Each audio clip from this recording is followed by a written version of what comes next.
వెజిటేరియన్స్కి biggest protein source pulses. మనకి దాల్ వీటన్నిటి నుండే ఎక్కువ ప్రోటీన్ వస్తుంది.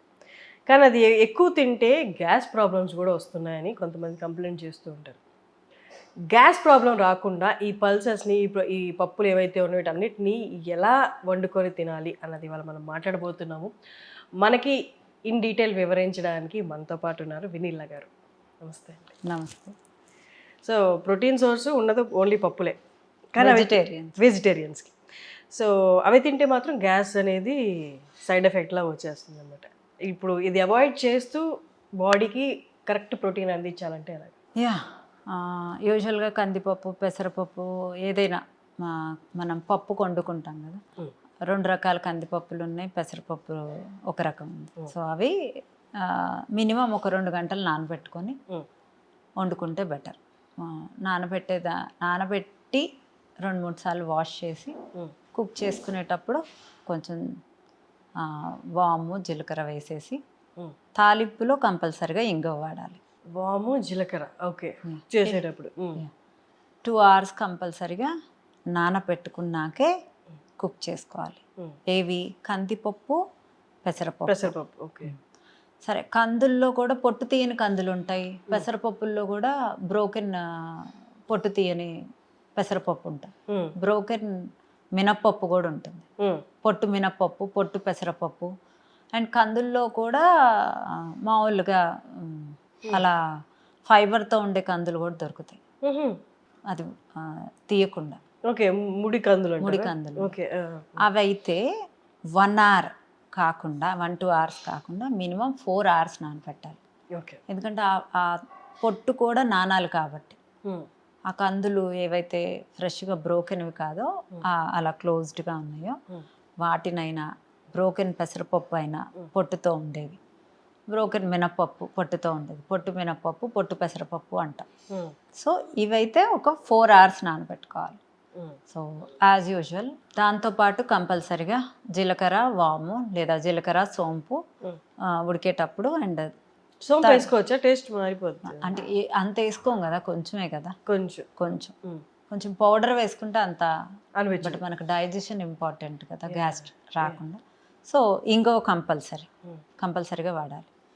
అండ్ ఇంకా వేరేవి రాజ్మా, ఇప్పుడు పెసలు కూడా కంప్లీట్ పెసలు ఉంటాయి కదా, బ్రోకెన్వి కాకుండా, అవి రాజ్మా కానీ, చెన్నా కానీ, నల్ల శనగలు కానీ, బొబ్బర్లు కానీ, అరసందలు కానీ ఏవైనా అవైతే మాత్రం కంప్లీట్గా ఓవర్ నైట్ సోక్ చేయాలి.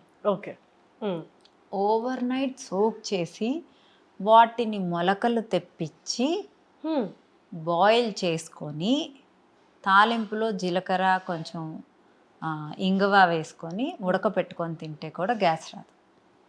కంపల్సరిగా మొలకలు తెప్పించాలి. అంటే ఓవర్ నైట్ సోక్ చేసిన తర్వాత మళ్ళీ దాన్ని పొడిగుడ్డలో బయట పెట్టుకొని ఈవినింగ్ దాకా పెడితే మొలకలు వస్తాయా? లేదు, 2 రోజులు ఓవర్ నైట్ క్లాత్లో కట్టే కన్నా ఒక గిన్నెలో వేసేసి వదిలేయచ్చు, జల్లెడలో వేసేసి. సో అలా మొలకలు వచ్చినవి ఉడకబెట్టుకుంటే అసలు గ్యాస్ ఆల్మోస్ట్ 60-70% రాదు. పచ్చి మొలకలు తినకుండా మొలకలెత్తిన గింజలు ఏవైనా, పెసలైనా ఏదైనా, మామూలుగా రాజ్మా అయినా, శనగలైనా ఏదైనా. రాజ్మా కూడా మొలకలు వస్తాయా? వస్తాయి. ఓవర్ నైట్ సోక్ చేసిన 2 రోజుల తర్వాత వస్తాయి మొలకలు. ఓకే. సో అవి బాయిల్ చేసుకొని కర్రీల్లో కలుపుకుంటే ఇంకా హెల్తీ, గ్యాస్ ఫామ్ అవ్వదు. అండ్ వెజ్జీస్లో కలుపుకున్నా గ్యాస్ ఫామ్ అవ్వదు.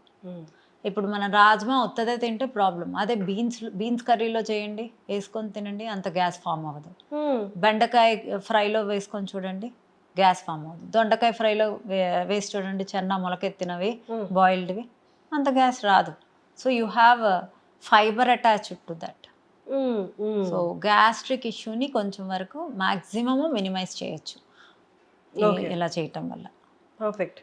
ఏది నానపెట్టుకున్నా ఒక బిర్యానీ ఆకు, కొంచెం లవంగా, పెద్ద యాలుక అంటాం, అది బిర్యానీ దాంట్లో నల్లగా పెద్దగా ఉంటుంది, అది కచ్చబిచ్చ దంచేసి వేసేస్తే చెక్క నానేటప్పుడు ఇవి సోక్ స్పైసెస్ నైట్ టైం ఏమేమి వేయాలి? బిర్యానీ ఆకు, చెక్క, లవంగా, పెద్ద యాలుక చెక్క, లవంగ, పెద్ద యాలుక. ఓకే, ఇవి దంచి వేయాలా? కచ్చపిచ్చ దంచి వేసినా పర్లేదు. ఆ యాలుక అయితే కంపల్సరీగా పెద్ద యాలుక అయితే దంచి వేయాలి. ఓకే, వేసి సోక్ చేసుకున్న దాన్ని కుక్ చేసుకోవాలి. ఏవైనా అంతే. సో సోక్ చేసుకొని మళ్ళీ తీసేస్తాం కదా వాటి నుండి. వాటి నుంచి తీసేసేయచ్చు. మొలకెత్తిన తర్వాత బాయిల్ చేసుకోవాలి. అంతే. సో ఇది ఒక పెద్ద రిలీఫ్. ఎవరైతే వీటి ద్వారా గ్యాస్ ట్రబుల్ ఫేస్ చేస్తున్నారో వాళ్ళకి మొలకెత్తిన తర్వాత అలాగే మనం కూరలు చేసుకునేలా ఉంటే ఒక 2 hours ముందు నానబెట్టుకొని వండుకుంటే గ్యాస్ తగ్గుతుంది. మాది అంటే వెరీ యూస్ఫుల్ చిట్కా ఇది రైట్ నౌ. థ్యాంక్ యూ అండి. Thank you. Thank you.